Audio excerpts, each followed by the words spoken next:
à la table. On pourrait parler de qui ce matin? De Ruth. Oui, formidable. Alors, Ruth, chapitre 2, versets 1 à 3, on fait la lecture dans la traduction Bible du Semeur, je ne sais pas si vous la connaissez. Noémie avait un parent du côté de son mari, un homme riche et puissant de la famille d'Élimélec, nommé Boz. Ruth, la Moabite, dit à Noémie, « Permets-moi d'aller au champ, ramasser des épis. Laissé par les moissonneurs, j'irai derrière celui qui m'accueillera aimablement. » Noémie lui répondit, « Va, ma fille. » Ruth partit donc et se mit à glaner dans les champs, derrière les moissonneurs. Amen. Avec mon épouse, on vient de terminer la lecture d'un livre intitulé « Ruth pour toi ». Je ne sais pas si vous connaissez ou si vous l'avez lu. Il y a une série qui est en train de se faire. Il y a eu « Proverbes pour toi », il y a eu « Juge pour toi » et il y a aussi « Ruth pour toi ». C'est un livre qui a été écrit par un certain Tony Merida et on a beaucoup apprécié la lecture de ce livre et je vous le recommande d'ailleurs vivement. Et en lisant ce livre, je repensais à l'histoire de Ruth. Quelle histoire merveilleuse, n'est-ce pas, que l'histoire de Ruth? Formidable histoire. Je pense que si on pose la question, en particulier aux sœurs ou aux jeunes filles, quels sont les livres que tu préfères dans la Bible? Je pense qu'entre Esther et Ruth, leur cœur balance. C'est les livres des jeunes femmes, voire même des femmes un peu plus âgées, mais le livre de Ruth et le livre d'Esther sont des livres magnifiques. Beaucoup de jeunes filles chrétiennes, beaucoup de femmes apprécient ce livre de l'Ancien Testament. S'il n'était pas un récit bien réel, pourrait être classé dans la catégorie roman d'amour. Roman d'amour. Qui finit bien, oui. En plus, bah oui, les romans d'amour, ça finit bien en général, non? Hein, ça finit bien. On a des petites larmes et tout, mais généralement, ça finit bien. Le récit de l'histoire de Ruth et de Noémie est particulièrement poignant et témoigne de valeurs humaines et spirituelles certaines. Pour commencer, permettez-moi un bref rappel historique. Le livre de Ruth commence par raconter la vie d'Élimélec et de son épouse Noémie. À une époque difficile, puisque c'est dans l'époque des juges. Vous savez tous qu'à l'époque des juges, il est écrit que chacun faisait ce qui lui semblait bon. Et quand chacun fait ce qui lui semble bon, c'est généralement pas une bonne époque. Donc chacun faisait ce qui lui semblait bon, et c'est à cette époque-là qu'Élimélec et Noémie vivaient. Et une famine va sévir sur le pays, qui va les amener à quitter le territoire d'Israël, quitter la ville de Bethléem et d'émigrer dans le royaume voisin de Moab. Est-ce que quelqu'un sait où se trouve Moab? Moab, c'est ce qu'il conviendrait d'appeler aujourd'hui la Jordanie. On est sur l'est de la mer Rouge, en bordure de la mer Rouge. Donc là, il y a la Jordanie et ses quelques montagnes. Et donc ils vont partir en direction de la Jordanie parce que la famine est en Israël. Seulement, au lieu d'y trouver la paix et l'abondance, parce que généralement, quand on quitte son pays, c'est jamais de gaieté de cœur, c'est soit parce qu'il y a une guerre, soit des troubles, soit des heurts politiques, soit une famine.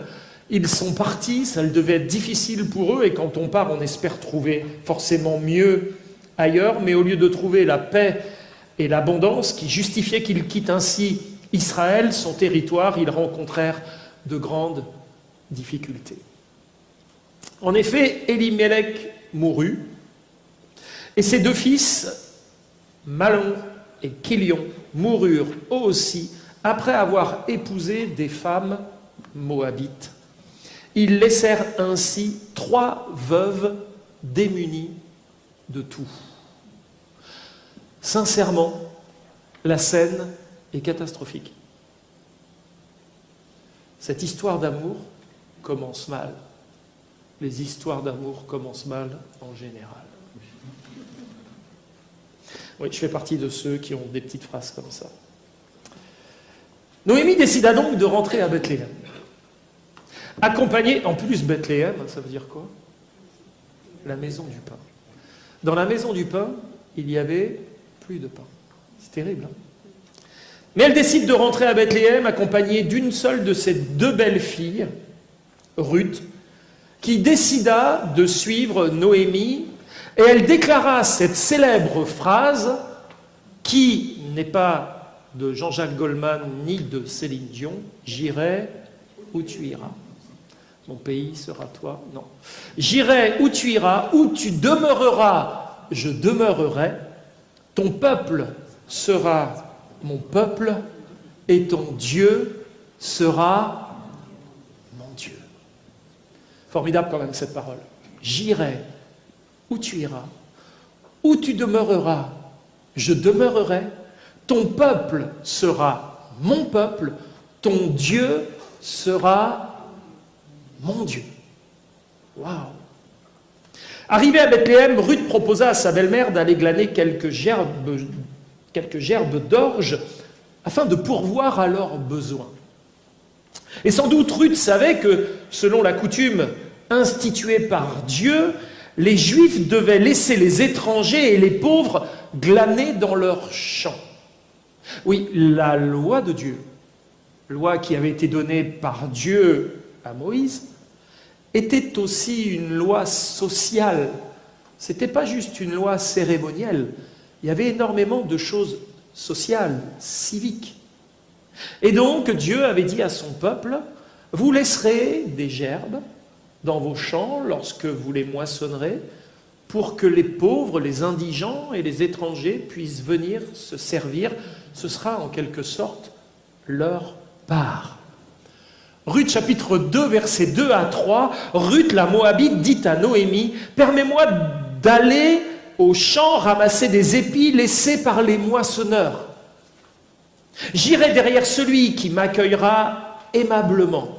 Noémie lui répondit: va ma fille. Ruth partit donc et se mit à glaner dans les champs derrière les moissonneurs. Glaner afin de recueillir la miséricorde. En tant qu'étrangère, Ruth ne pouvait pas moissonner pour recevoir un salaire. Mais elle pouvait glaner juste pour subsister. Le fait de glaner nous dispose en quelque sorte à la miséricorde. Recevoir ce que le bon cœur des autres met à notre disposition. Quand je considère à l'attitude de Ruth, 2 choses me viennent spontanément à l'esprit. Et lorsque je lisais ce livre, je réfléchissais en même temps à cela. En réalité, je ressemblais, et je crois que nous pourrions presque le dire tous et toutes, nous ressemblions beaucoup à Ruth lorsqu'au commencement de notre vie chrétienne, nous avons foulé pour la première fois le champ de Dieu. Jésus, notre boss, a tellement été généreux avec nous, n'est-ce pas? Il a pris en compte notre misère, notre désarroi, notre pauvreté, le triste état de notre âme, et a demandé à ses serviteurs de prendre soin de nous et de nous nourrir. Formidable, n'est-ce pas? Vous souvenez-vous de la première fois où vous êtes entré dans le champ de Dieu, dans l'église, et où les serviteurs étaient là pour servir la nourriture sur la table? Étranger au royaume de Dieu comme Ruth l'était à la nation d'Israël et au champ de Boaz, personnellement, je venais à l'église écouter la parole de Dieu et glaner quelques substances dont mon âme avait tellement besoin. Tellement besoin. Que dire de l'effet que produisait en moi cette nourriture, cette parole, cette nourriture divine, cette manne céleste.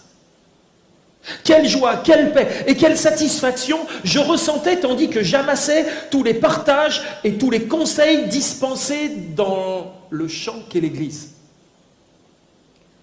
Quand je déménage, je me rends compte de tout ce que j'ai pu glaner pendant toutes ces années. Dès qu'il y avait une étude biblique qui traînait quelque part, je sautais dessus. Dès que je pouvais ramasser quelque chose pour alimenter mon âme, je le ramassais. Quand des jeunes pasteurs me disent « Mais comment ça se fait que tu as 43 000 livres en PDF sur ton ordinateur ?» Ben, ça fait juste un paquet d'années que je glane.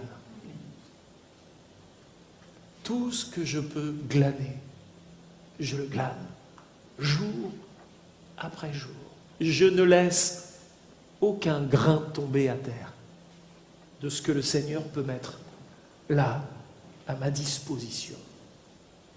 Alors je glanais déjà, dès mon arrivée à l'église, quelques substances spirituelles, celles que Jésus, le boss de ma vie, voulait bien m'accorder. Je glanais quelques substances et mon âme était tellement reconnaissante à Jésus. Pour autant, je n'étais pas encore profondément connecté au Christ, à la source divine, qui apporte la vie et le pain en abondance. Je me contentais de profiter de quelques glanures que je ramassais par-ci, par-là. Au gré de ma faim spirituelle, en satisfaisant plus à mes envies qu'à mes véritables besoins. La question c'est, est-ce que nous sommes appelés à la miséricorde et rien de plus? Ruth chapitre 2, toujours, versets 15 à 17. Oh, il y a eu un petit problème dans le PowerPoint. Quand elle retourna pour glaner, Boz ordonna à ses serviteurs, « Permettez-moi aussi de glaner entre les gerbes. Permettez-lui aussi de glaner entre les gerbes sans la rabrouer. Laissez même tomber exprès pour elle quelques épis des javelles. » Les javelles, c'était les grains, enfin les épis qui étaient rassemblés avec la paille au bout. On rassemblait tout ça avant d'aller le battre. Permettez-lui aussi, donc, laissez tomber pour elle quelques épis des javelles et abandonnez-les pour qu'elle puisse les ramasser. Et ne lui faites pas de reproches. Ainsi Ruth glana dans le champ jusqu'au soir, puis elle battit ce qu'elle avait ramassé. Il y avait 40 litres d'orge. En retournant glaner, Ruth ne pensait certainement pas qu'elle deviendrait un jour l'épouse de Boz.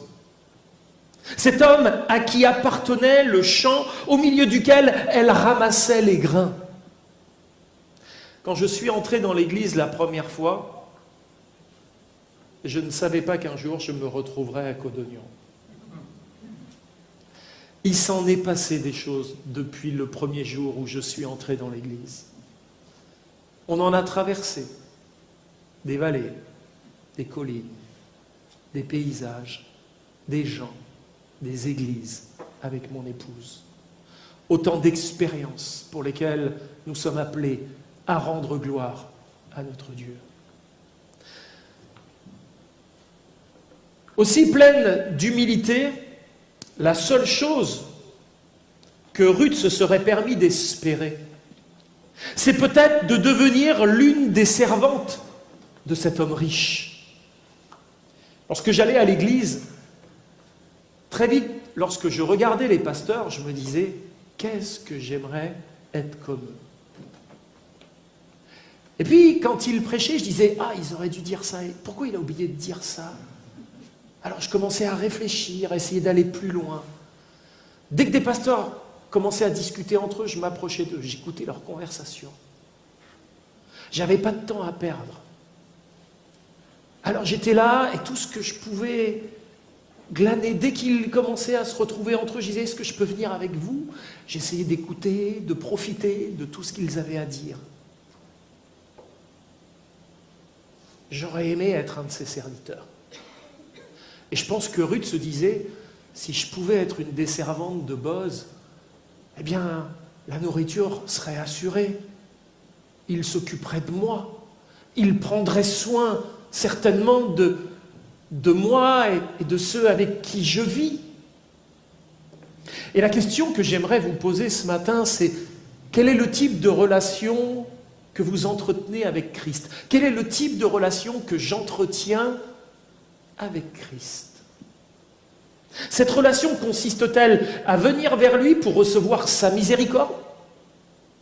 Lorsque je suis démuni dans le besoin, ou pour approfondir ma relation et mon intimité avec lui? On pourrait se contenter de venir et de se dire, moi je viens chercher la miséricorde que Dieu me donne, ce que dans sa bonté il accepte de m'accorder. Et puis s'il le veut, s'il le souhaite, qu'il puisse me traiter comme l'un de ses serviteurs, comme l'une de ses servantes. Je ne suis rien, je ne mérite rien. Et dans cette position, nous avons raison de penser ainsi. Nous ne méritons rien. Tout ce que nous recevons, c'est par grâce, et uniquement par grâce, dû à la bonté de notre Seigneur. Ruth était déjà pleinement heureuse des paroles bienveillantes de Boz, qui avait consolé son cœur. Ce dernier lui permettait même de manger parmi ses serviteurs. Imaginez.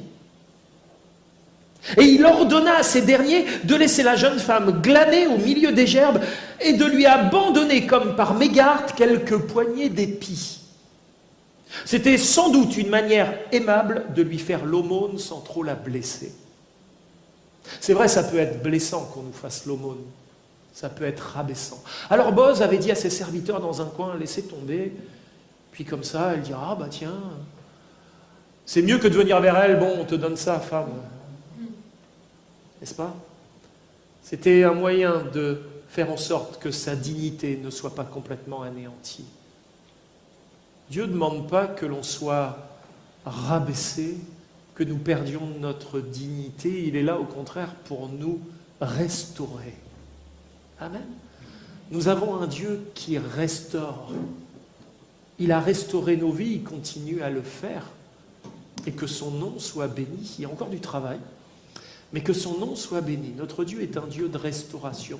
Rappelle-toi la première fois où tu es venu, dans quel état était ta vie, ton cœur, ton âme, quels étaient tes besoins les plus profonds et comment Dieu a déjà commencé à œuvrer par son esprit dans ta vie. Il a commencé à redresser ce qui était abattu. Il a nettoyé, purifié. Il a remis de la gaieté là où il y avait de la tristesse. Il a peut-être refait un peu la déco. Ça ne vous dérange pas qu'on refasse un peu la déco? Amen. C'est important de refaire un peu la déco. Ça remet de la vie, ça change de la monotonie. Et notre Dieu est un Dieu qui se plaît à faire changer les choses. Il sait combien on aime les habitudes. Et quand on est dans les habitudes, ancré dans les habitudes, il ne se passe plus rien. Alors Dieu aime un peu bouleverser les choses, changer les habitudes, nous prendre un peu à contre-pied. Il excite ainsi notre foi, parce qu'il sait que c'est lorsque notre foi se manifeste qu'il a, lui, la possibilité d'agir comme il l'entend. Que Dieu puisse susciter la foi en nous. Amen. En opérant les changements qu'il a décidé de faire. Dans quelle relation je suis avec le Christ? Quelle est ma relation avec le Seigneur? Ruth chapitre 2, versets 8 à 14, Boz dit à Ruth, « Écoute bien ma fille, ne va pas glaner dans un autre champ, reste ici et suis mes servantes. Regarde bien où les hommes moissonneurs, où mes hommes moissonneurs, et suis les femmes qui ramassent les épis. J'ai interdit à mes serviteurs de t'ennuyer, et si tu as soif, va boire aux cruches qu'ils ont remplies. » Ruth s'inclina jusqu'à terre, se prosterna et lui dit, « Pourquoi m'accueilles-tu avec tant de faveur et t'intéresses-tu à moi ?» Boz lui répondit, « On m'a bien raconté tout ce que tu as fait pour ta belle-mère après la mort de ton mari. Je sais que tu as quitté ton père et ta mère et ton pays natal pour venir vivre chez un peuple que tu ne connaissais pas auparavant. Que l'Éternel te récompense pour ce que tu as fait et que le Dieu d'Israël, sous la protection duquel tu es venu t'abriter, t'accorde une pleine récompense. Ruth dit, mon maître, tu m'accueilles avec tant de faveur que j'en suis réconfortée. Voilà ce que les personnes nouvelles doivent trouver lorsqu'elles viennent à l'église.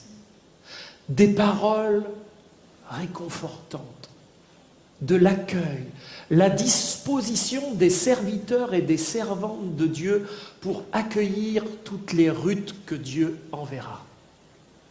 Tous ces étrangers, toutes ces étrangères. Est-ce qu'on est prêt à accueillir les étrangers? C'est quoi la définition des étrangers? C'est tous ceux qui ne sont pas comme nous. Tous les étranges. Ah, ils ne sont pas comme nous, hein? Ah oui, ils sont étranges. C'est des étrangers. Qu'est-ce qu'on doit faire? Accueillez-les. Faites pour eux ce que vous auriez aimé qu'on fasse pour vous. C'est simple. Il n'y a pas plus simple. Alors, j'en suis réconfortée, dit-elle. Tes paroles me touchent, moi, ta servante. Bien que je ne sois pas au même rang de tes servantes. À l'heure du repas, Boz lui dit, approche-toi et viens prendre un morceau de pain. Trempez-le dans la vinaigrette. Trempe-le dans la vinaigrette. Alors elle s'assit à côté des moissonneurs et Boz lui offrit des épis grillés.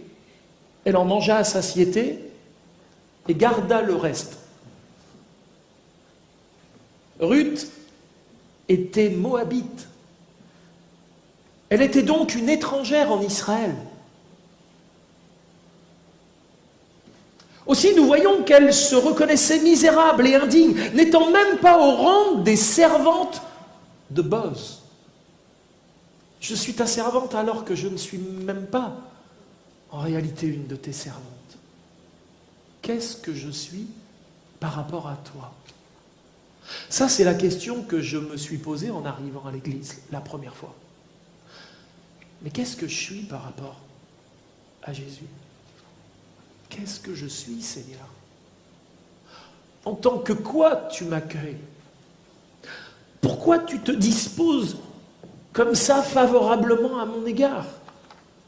Pourquoi tu prends soin de moi?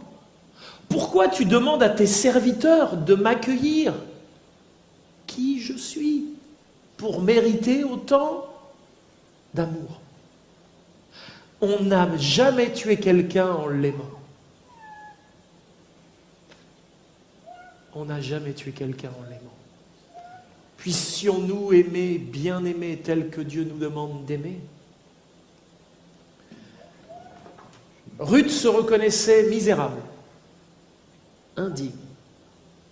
Mais, au troisième point de mon sermon, une approche qui fait sens et une annonce une suite heureuse. Il y a dans la disposition d'esprit de Ruth qui s'approcha de Boz quelque chose de significatif, qui doit caractériser ceux que Dieu appelle à lui en disposant leur cœur par le Saint-Esprit. La première chose, c'est nous reconnaître comme des étrangers dans la maison de Dieu. Nous étions tous et toutes des étrangers dans la maison de Dieu, la première fois où nous sommes entrés. Reconnaître notre indignité. Rien en nous ne pouvait attirer la faveur de Dieu. Accepter de nous prosterner devant le Seigneur,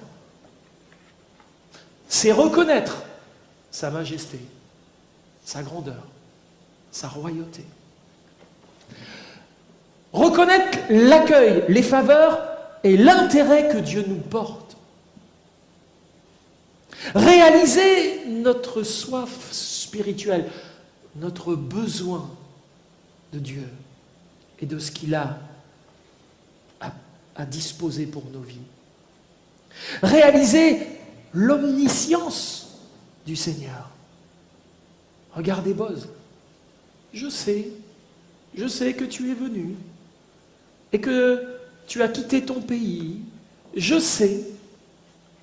C'est pas au moment où Ruth est entrée dans le champ de Boz que Boz a pris des renseignements. Il savait avant même que Ruth entre dans ce champ qui était le sien, qui était cette femme. Avant même que tu entres dans l'église, le Seigneur savait qui tu étais. Il connaissait tout de toi. Il ne t'a pas demandé une fiche de renseignement comme les pasteurs demandent parfois de faire. Il savait déjà tout de toi. Il n'a pas besoin de ton adresse email pour s'adresser à toi, ni de ton téléphone. Il sait qui tu es. Avant même que tu sois, il te connaissait déjà. Réaliser son omniscience, venir nous réfugier sous sa protection divine et répondre à l'invitation de partager la nourriture du Maître. C'est quand même une belle série de choses dans lesquelles nous sommes appelés à entrer. Heureux ceux et celles qui prennent conscience de leur misère spirituelle et qui ont faim de Dieu, parce que qu'est-ce qui se passera pour eux? Ils seront rassasiés. C'est une promesse. Nous souhaitons tous être rassasiés. Nous souhaitons tous que Dieu remplisse notre vie. Mais la condition pour cela, c'est de discerner notre véritable besoin, notre véritable état, notre véritable misère. Tous ceux et toutes celles qui entrent dans un restaurant ont un point commun. Ils ont faim. Ils ont faim. Les repus ne fréquentent pas les restaurants. Avez-vous faim? J'ai énormément faim, et plus la fin du culte approche, et plus j'ai faim. Pas vous? Jean 6, 35, Jésus leur dit, je fais tomber ma gourde à chaque fois, « Je suis le pain de vie. Celui qui vient à moi n'aura jamais faim. » Ça ne veut pas dire qu'on n'éprouvera plus aucune faim. Ça veut dire que nous aurons tellement de nourriture qu'on n'aura pas le temps d'avoir la faim. On sera sans cesse alimenté. Il n'aura jamais faim. Il n'aura plus ce sentiment d'avoir faim et de devoir chercher sa nourriture. Celui qui croit en moi n'aura jamais soif. Il n'aura pas besoin de trouver un endroit pour aller étancher sa soif. Celui qui croit en moi, je serai en lui une source d'eau vive. J'alimenterai quotidiennement sa vie. D'habitude, la récolte d'un glaneur, après une longue journée de travail sous un soleil brûlant, n'était pas très abondante. Car il ne prenait que de quoi manger pour la journée. Mais Boz fut tellement bienveillant que Ruth bâtit environ 30 kilos de grains. C'est énorme. 30 kilos de grains. Aussi quand Ruth rapporta à Noémie le grain déjà grillé que Boz lui avait donné et que les serviteurs lui avaient mis à disposition, et les 30 kilos de grains qu'elle avait ramassés, la vieille femme reconnut là une grâce particulière et s'en réjouit. Mon programme de visite va commencer. Si vous souhaitez des visites rapides, téléphonez-moi ou venez me voir. Sinon, je vais égrener la liste alphabétique et l'un après les autres, vous allez avoir un petit coup de téléphone de votre pasteur pour vous proposer une de mes visites. Moi, j'aime bien visiter les mamies. Bon, les papiers aussi, hein. Mais j'aime bien visiter les mamies. J'aime bien aller glaner chez les mamies. Elles ont toujours du café, des biscuits. Et puis, elles ont toujours des expériences aussi. Et moi, j'aime bien les expériences. Ça fortifie ma foi. Et puis les mamies, quand on leur demande de prier pour vous, ben, généralement, elles le font. Excusez-moi. Les jeunes, quand on leur demande de prier pour nous, ils vous disent qu'ils le font un jour, 2 jours, puis après, ils ont tellement de choses à penser qu'ils vous oublient. Mais les mamies, elles ne vous oublient pas. Elles n'ont pas que vous à penser, mais elles ne vous oublient pas. Alors moi, j'aime bien aller visiter les mamies, leur donner des sujets de prière, parce que je sais que c'est l'artillerie lourde qui est derrière et qui canarde. Tous les jours, elles envoient leurs obus dans le camp de l'adversaire. Tous les jours, elles sont fidèles dans la prière. Et ça, c'est tellement important pour ceux qui sont là, dans le combat, au quotidien. Et donc, Naomi, elle a vite compris. C'est pas normal, 30 kilos de grains, au travers du fait d'avoir glané. Il y a une grâce là qui est en train de se produire. Et la question que je vous pose, c'est: sommes-nous toujours pleinement conscients et reconnaissants des grâces divines que nous recevons du Seigneur? Réalisons-nous que nous ne méritons rien et que ce que Dieu nous accorde n'est que pure grâce? On pourrait dire, ben, c'est bon Ruth, t'en as assez, t'as 30 kilos, le temps que tu prépares ça, ben, tu verras plus tard. Non, elle ne se contente pas des 30 kilos d'orge. Elle retourna au champ pour y glaner encore et encore, jusqu'à ce que le maître riche et bienveillant lui accorde le droit de rachat et fasse d'elle son épouse. Boz étant de la famille d'Elimelech, il avait un droit de rachat vis-à-vis de Ruth. En effet, selon la coutume en Israël, on devait faire revivre le nom d'un défunt en le rétablissant dans son héritage. Et cette tâche incombait donc à son plus proche parent. Et même si Boz n'était pas le plus proche parent, nous voyons qu'il œuvra de manière à effectuer le rachat. Avant cela, au chapitre 3, il est dit que la jeune femme, sur les conseils de sa belle-mère, allez, je la fais la blague. Les belles-mères peuvent aussi donner de bons conseils. Sur les conseils de sa belle-mère, alla se reposer aux pieds de Boz, ce qui ne manqua pas d'égayer le cœur de ce dernier.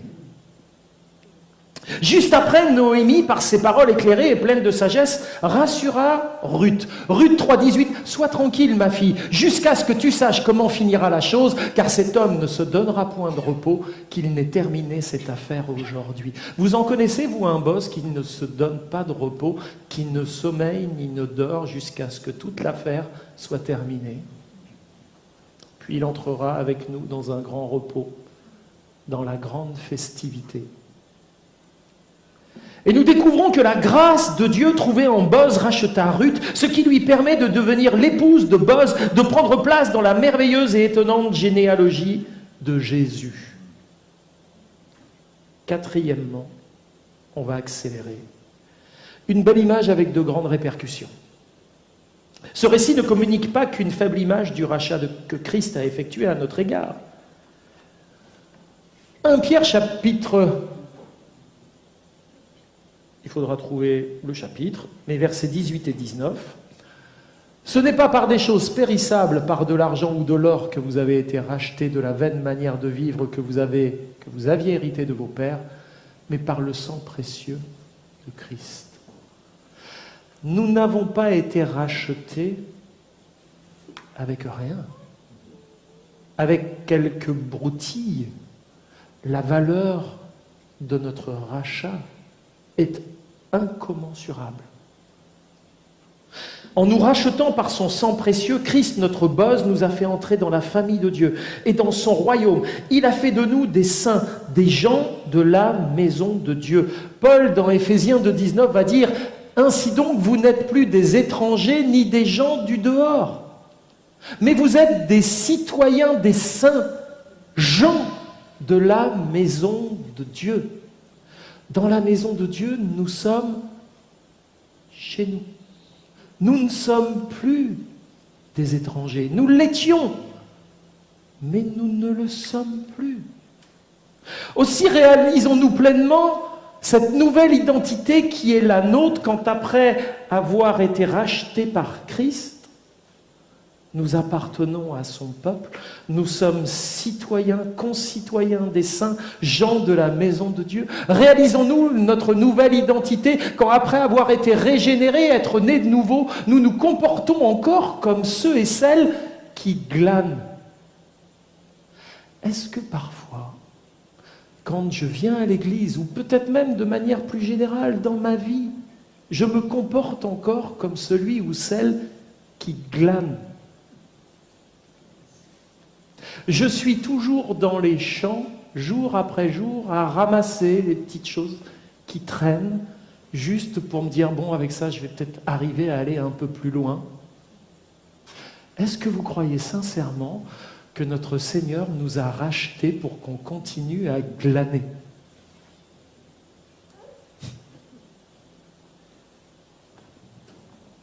Dans Ruth, chapitre 4, verset 13, Boz prit Ruth qui devint sa femme. Elle devint sa femme. Vous vous rendez compte dans quelle intimité Ruth va entrer? Elle qui disait, moi je suis qu'une étrangère. Après elle a dit, je suis ta servante, mais je ne suis pas parmi tes servantes. Et maintenant, la voilà être sa femme. Ruth pouvait maintenant manger chaque jour à la table de Boz. Elle vivait dans sa présence constante, pouvait s'adresser à lui sans restriction. Les chants de Boz étaient en quelque sorte ses chants à elle aussi. Alors, quel sens cela aurait-il de voir encore Ruth aller glaner dans les champs de Boz? Sincèrement. Hé Ruth, t'es la femme de Boz, arrête d'aller glaner.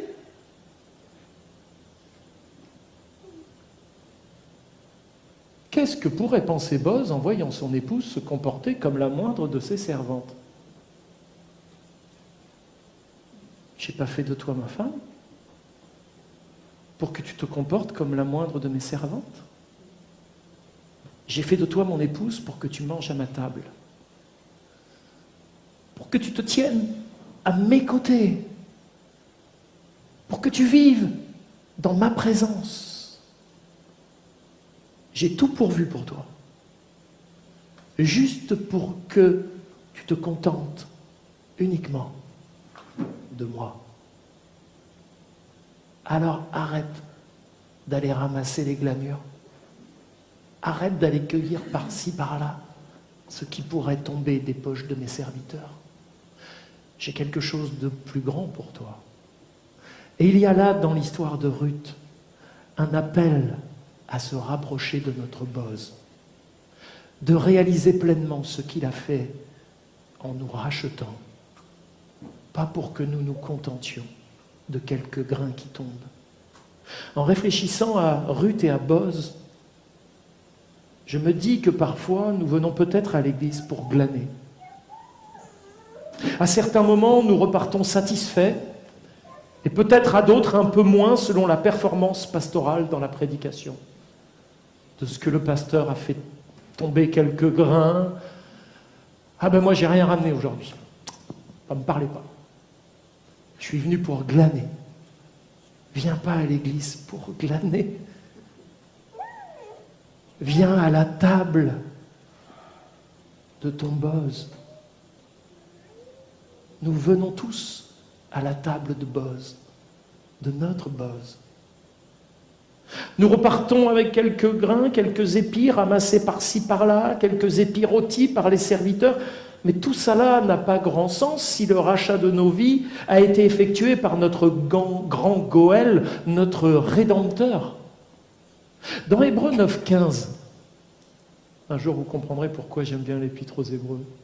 Il est écrit, c'est pour cela qu'il est le médiateur d'une nouvelle alliance, afin que la mort étant intervenu pour le rachat des transgressions commises sous la première alliance, ceux qui ont été appelés reçoivent l'héritage éternel qui leur a été promis. La mort étant intervenue pour le rachat des transgressions, il a fallu qu'il meure, notre boss, pour nous racheter. Et nous avons été rachetés parce que nous étions appelés afin de recevoir l'héritage éternel qui nous était promis. Avant même que nous venions à lui, il avait déjà mis à part tout ce qu'il fallait. Il nous attendait, il nous a attirés à lui. Ceci est tellement glorieux que nous devrions sans doute nous demander pardon au Seigneur d'avoir trop souvent négligé un si grand salut tout en continuant à nous comporter comme ceux et celles qui glanent dans les champs du Seigneur. La nourriture glorieuse de notre bose est à notre disposition à chaque moment de notre vie afin de nous combler dans nos véritables besoins. Jésus n'est-il pas la plénitude de celui qui remplit tout en tous? Si l'épouse sert son époux, elle ne le fait pas pour un salaire, n'est-ce pas? Une épouse, à la fin du mois, n'attend pas la paye. Elle ne sert pas son mari pour un salaire. Elle ne se met pas en grève. L'épouse n'a pas le droit de grève. Tous les jours, elle est à la tâche pour sa famille. L'épouse sert son époux, elle ne le fait pas pour un salaire ou juste par devoir, mais plutôt comme la démonstration de son amour. En prenant soin de lui, elle lui manifeste l'amour qu'elle lui porte. Elle n'a même pas besoin de le servir pour maintenir son statut d'épouse. Si elle est malade, couchée dans son lit, et qu'elle est dans l'incapacité de servir, est-ce qu'elle perd son statut d'épouse pour autant? Ah, mais tu ne me sers pas aujourd'hui, ça y est, t'es plus ma femme. Mais quel est l'époux insensé qui réagirait comme cela? Nous ne sommes pas rachetés pour qu'à un moment donné, le Seigneur nous dise « Non, mais moi, tu n'es plus à la hauteur de mes attentes. » Nous avons été rachetés une fois pour toutes par le précieux sang de Jésus. Nous lui appartenons. Nous sommes son peuple, son épouse. Elle n'a même pas besoin de le servir pour maintenir son statut d'épouse. Elle l'est, et pour autant, elle doit se comporter comme telle. Alors pour conclure, nous sommes appelés à passer des chants à la table. Ainsi, ce matin, je voulais simplement vous partager un point. Je suis plutôt un pasteur qui en partage 5. J'en ai fait qu'un. Vous voyez déjà ce que ça donne. On va faire des séries, on va être obligé de faire des séries. Je voulais simplement vous partager que si nous ne l'avons pas encore réalisé, il est bon que nous passions des chants à la table, des glanures au pain des grands, comme le mentionne le psaume 78, 25. Une table abondante et riche est dressée dans l'Église et nous sommes invités à nous approcher avec foi. Une table sur laquelle le prix de notre rachat y est sans cesse symbolisé. 1 Pierre chapitre 2 versets 4 à 5. Approchez-vous de lui, pierre vivante, rejetée par les hommes, mais choisie et précieuse devant Dieu. Et vous-même, comme des pierres vivantes, édifiez-vous pour former une maison spirituelle, un saint sacerdoce, afin d'offrir des victimes spirituelles agréables à Dieu par Jésus-Christ. Il y a là, évidemment, un appel individuel. Pas la peine de regarder à côté de vous en disant « c'est pour toi ça ». Non, c'est pour chacun de nous. Il y a là un appel individuel, puis un appel global à s'approcher de Dieu qui a choisi et rendu précieux par la valeur du rachat nos vies. C'est après l'appel individuel qu'il nous sauve et opère la séparation. Un appel à effectuer aussi cette association ou unité spirituelle à former l'Église, cette maison spirituelle. Ce saint sacerdoce qui s'offre à Dieu, à l'image de Christ, comme autant de victimes spirituelles qui lui sont agréables. L'apôtre Paul lui-même exhortera les chrétiens de Rome en ces mots. Je vous exhorte donc, frères, et on pourrait rajouter sœurs, par les compassions de Dieu, à offrir vos corps comme un sacrifice vivant, saint, agréable à Dieu, ce qui sera de votre part un culte raisonnable. On ne prend pas son culte, on rend un culte. On vient s'offrir. Voilà la part des chrétiens chaque dimanche. Je ne viens pas prendre quelque chose, j'apporte quelque chose. Je m'apporte moi comme un sacrifice vivant.